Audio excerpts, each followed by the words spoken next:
Clano est une personne connue dans la région par sa famille. Il est professeur de classe de préparatoire dans les disciplines scientifiques et dans sa production on trouve des manuels de culture générale, donc ceux qui sont tirés quelques lacunes avant les examens concours, ils sont un petit peu tard. Il y a aussi à l'usage des enfants 3-5 ans qui sont peu nombreux ce soir et nous le regrettons, des albums illustrés auxquels il a contribué au texte et de façon plus classique, 3 romans. Donc le premier, La Clé, en 97, et le troisième aujourd'hui, avec Le Retour à Blanchelandre. Donc nous revenons dans le pays. Mais au fond, une carrière où ne pissez pas la copie par obligation de l'éditeur qui relance, c'est cette occasion d'écrire. Qu'est-ce que c'est l'écriture pour vous? Qu'est-ce que ça représente, ce plaisir, ce besoin? L'écriture et vous? Très vaste question. Alors d'abord, merci de m'inviter, de me donner l'occasion de parler de mon livre. L'écriture, qu'est-ce que ça représente? Je dirais que toute raison d'écrire est une déraison. Dans la mesure où ça ne sert à rien, il faut bien le reconnaître. Les romans ne servent à rien, c'est ce qui fait toute leur valeur. Et l'écriture, alors si on est sérieux au sens propre, un roman c'est la création de lieux qui n'existent pas. Blanchelandre, ce lieu ici évidemment est un lieu fictif, même si le nom de Blanchelandre s'inspire de lieux dits connus dans la Manche et dans l'Orne. Donc c'est ajouter au monde réel des lieux qui n'existent pas, ajouter des êtres qui n'existent pas, puisque tous ces personnages évidemment ne sont que d'encre et de papier. Et donc l'écriture est un luxe, un divertissement, mais très paradoxalement, c'est parce qu'elle n'a aucune utilité qu'elle trouve toute sa valeur. Alors d'abord c'est un plaisir, moi j'aime le moment d'écrire, qui est un moment par rapport à mon activité professionnelle que vous avez raconté. Donc je suis prof. Le moment d'écrire, c'est un moment c'est une parenthèse, c'est d'ailleurs essentiellement nocturne. Je n'écris que la nuit ou le soir. Je corrige le jour, mais j'écris la nuit. Et donc c'est au sens propre une évasion, mais aussi une invasion, puisque ça me permet en fait d'appréhender, d'interroger le monde dans lequel je vis, par un détour qui est celui de la fiction, qui, s'il ne dit pas la réalité objective, permet d'interroger la vérité profonde. Voilà, c'est comme ça que je définirais la pratique littéraire, et singulièrement le roman. Et donc dans la pratique, votre premier roman est en 87, puis une longue période par rapport au deuxième. Oui. Disons que ça correspond, enfin, l'accouchement d'une œuvre à l'autre, c'est un choix. Oui, alors c'est pas un accouchement, c'est pas mon accouchement à moi, c'est celui de ma femme, parce que nous avons eu 4 enfants entre-temps. Et les impératifs, alors là pour le coup les exigences du réel, ont eu plus de poids que ceux de la fiction.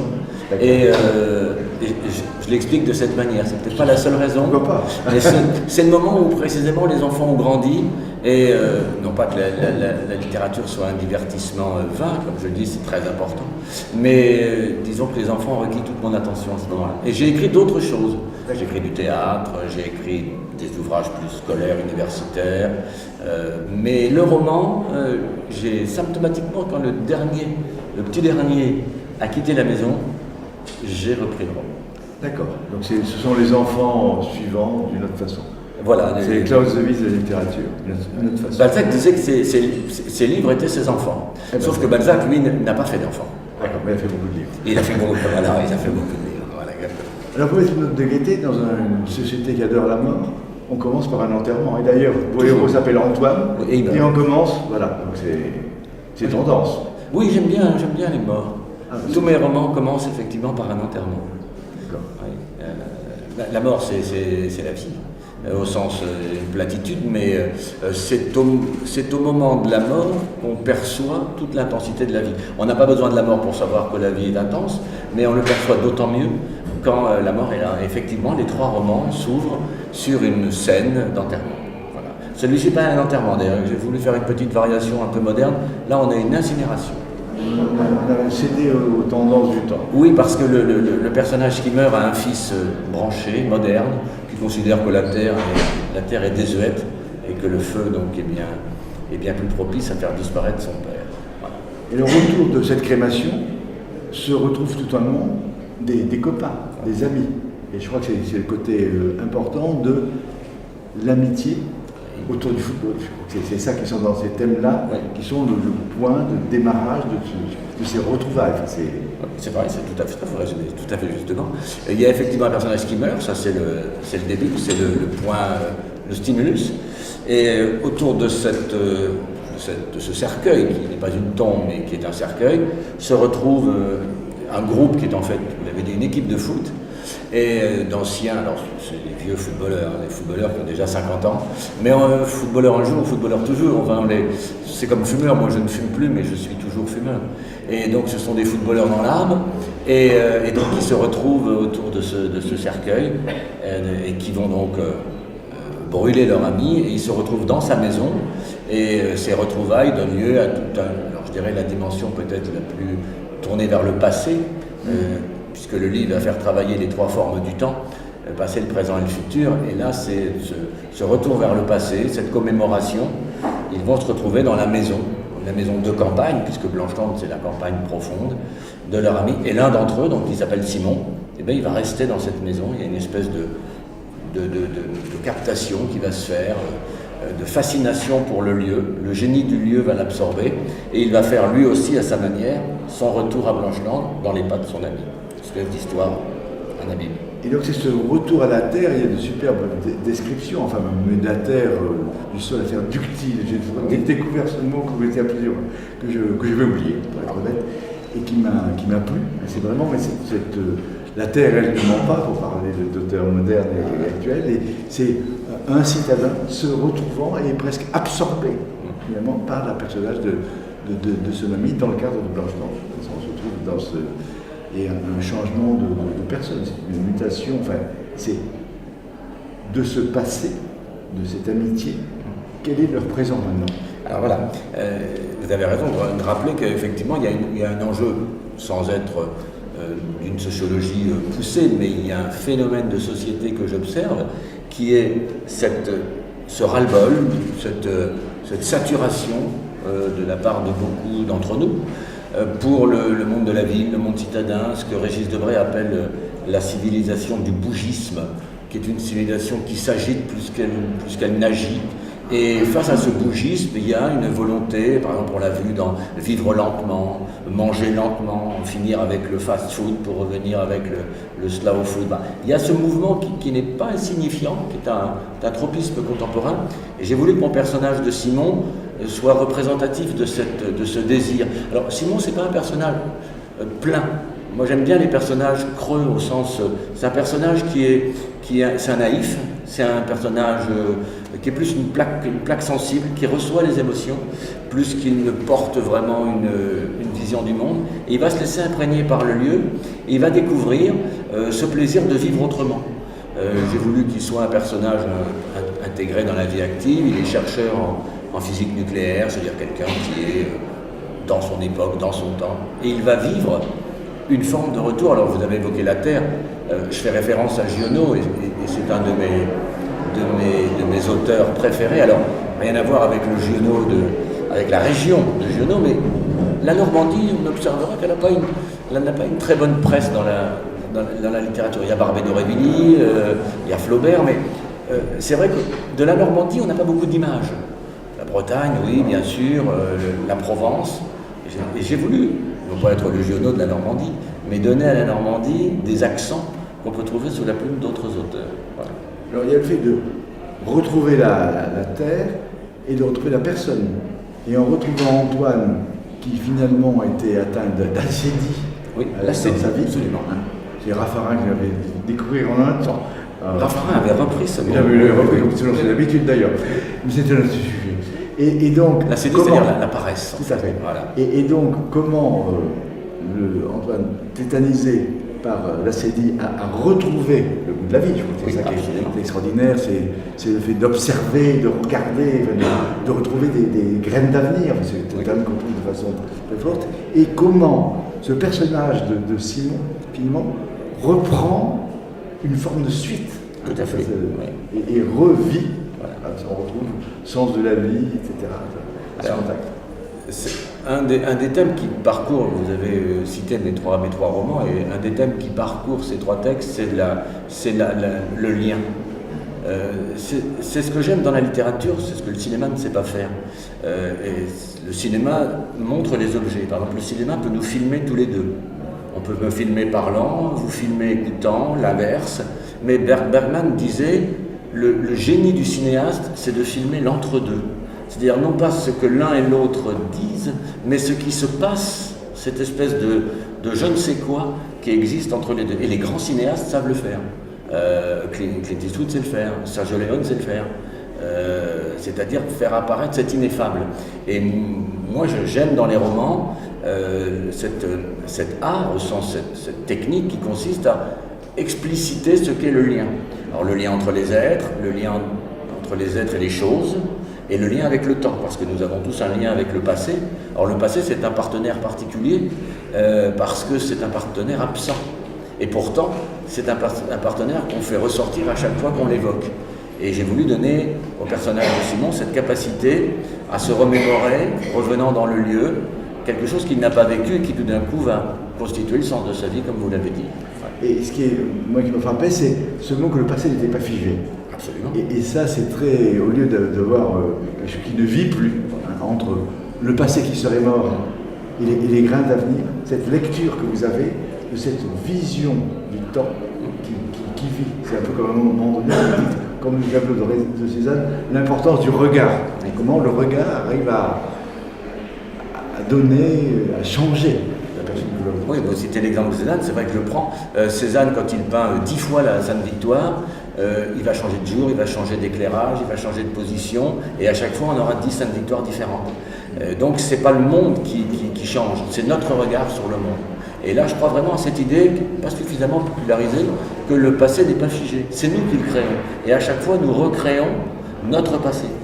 Même si évidemment on ne va pas dire que le 6 juin 1944 les Alliés n'ont pas débarqué. Oui, ils ont débarqué, mais on va relire, revisiter à chaque fois avec un autre éclairage un événement. Et Antoine, Simon, va vivre a posteriori la mémoire de son ami. Et ce qui est important sur ce temps qui est très présent dans l'ensemble de votre ouvrage, c'est que, en fait, je vais retrouver le temps, oui. ainsi que le film. Voilà.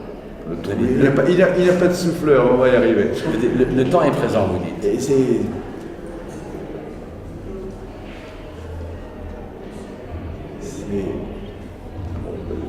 Et on arrive aux périodes d'examen, donc c'est le trou, je vais faire ma copie, mais en fait, on va solliciter l'indulgence du jury. Non, c'est ça. C'est que le temps n'a pas prise sur les gens.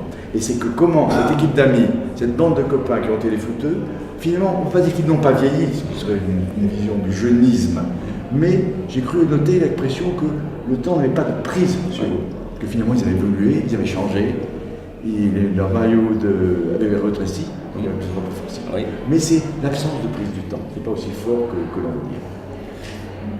Et on retrouve alors toute une série de personnages un peu en contrepoint, entre Clara, Grégor, qui permettent d'illustrer ces relations entre les uns et les autres.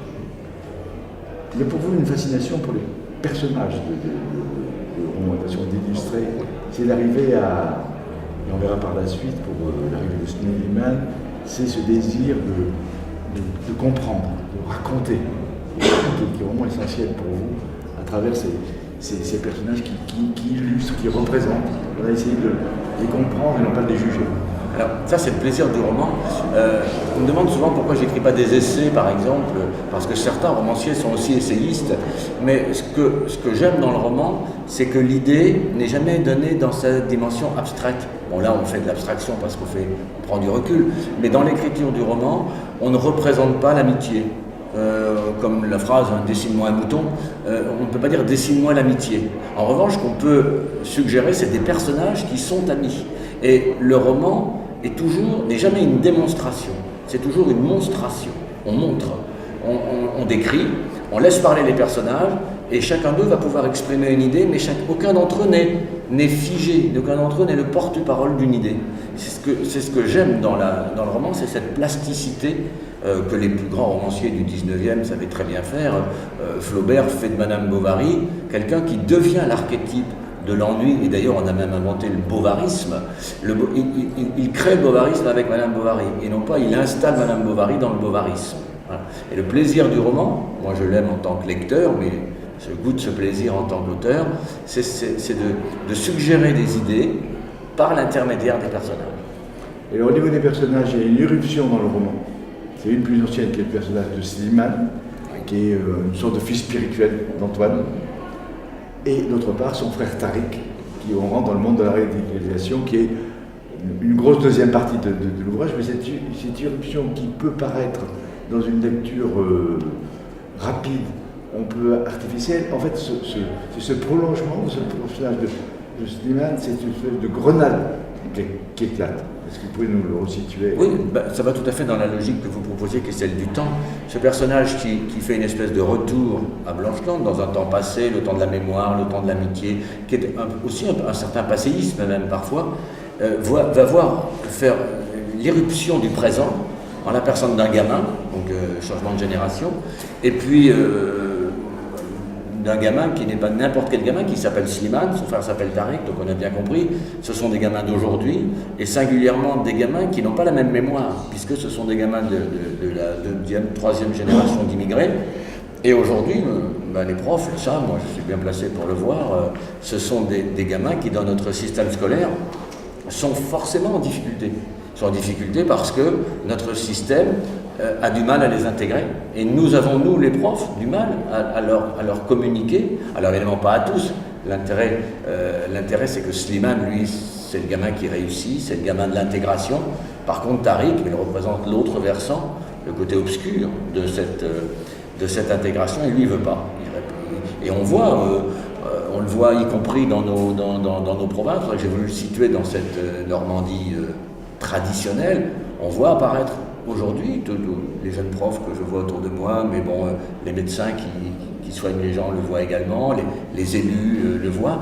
Chacun voit cette difficulté, ce vivre ensemble, pour prendre un mot de tarte à la crème, et cette difficulté d'une génération de gamins à rentrer dans le monde des adultes. Et sinon, il va voir arriver Slimane. Et là va se nouer. Alors, on peut dire une deuxième partie, c'est la question qui se pose, est-ce que c'est une deuxième partie? C'est ce dialogue de temporalité. Le futur est toujours nourri du passé, et c'est parce qu'ils ont cette amitié entre eux qu'il va pouvoir aussi prendre le relais de l'éducation, de la transmission par rapport à Slimane. Et on retrouve en fait Slimane qui est à la recherche des racines de l'histoire, la force de l'histoire, l'histoire-géographie, ses recherches, la visite du haras du Pin, la cathédrale de Sèvres, tout ce tour autour de l'histoire, de l'enracinement de l'histoire, sur fond de foot aussi. Et Tariq, au contraire, hors du temps, et à un moment donné, il y a une expression que j'ai trouvée extraordinaire pour son frère Tariq Radical, encore année à la truelle. Je trouvais ça très, très imagé comme expression. On a un univers complètement différent et des espèces de délire hors du champ de la société d'aujourd'hui. Et c'est pas les deux faces d'une même, mais c'est ces deux voies finalement qui divergent. Oui, vous avez raison, c'est les deux faces d'une même médaille. Ces gamins des banlieues d'aujourd'hui, alors moi je me suis beaucoup inspiré évidemment du livre de Keppel, qui est de mes sources, je le cite d'ailleurs dans un des personnages fait référence à Keppel. Keppel écrit deux livres, l'un c'est Terreur sur l'Hexagone et l'autre c'est La Fracture. Et dans ces deux livres, alors qui sont des bilans très pessimistes de notre histoire immédiate, il fait l'état des lieux et il dit c'est un pessimiste Keppel, mais c'est pas un pessimiste défaitiste. Il dit pas tout est foutu, il dit ça n'est pas en se voilant la face qu'on va pouvoir sauver la situation. Je préfère sa thèse à celle d'Olivier Roy, par exemple, qui lui aussi est un sociologue, et qui lui considère qu'en fait il n'y a pas de problème de l'islam. Vous avez cité le rôle du Coran. Il dit il n'y a pas de problème de l'islam, il n'y a qu'un problème de pauvreté et un problème d'urbanisme. Keppel dit c'est pas vrai. Il y a une vraie crise en profondeur. L'islam, ici, aujourd'hui et maintenant, est le révélateur d'un choc. Alors, est-ce que c'est un choc des cultures? Peut-être pas. Mais c'est au moins un choc des mentalités, un choc des traditions. Et j'ai voulu donc que ce personnage de Tariq incarne cette rébellion. Et en cela, on peut dire que vous parliez beaucoup tout à l'heure du passé, Tariq, c'est l'avenir. C'est-à-dire, qu'est-ce qu'on va faire de ce Tariq? Il a 25 ans, et bon, fondamentalement, il va poser des bombes, potentiellement d'ailleurs, c'était une des fins que j'avais évoquées. Je m'étais dit, est-ce que ce Tariq devient le poseur de bombes tel qu'on le voit, ou celui qui fait un attentat?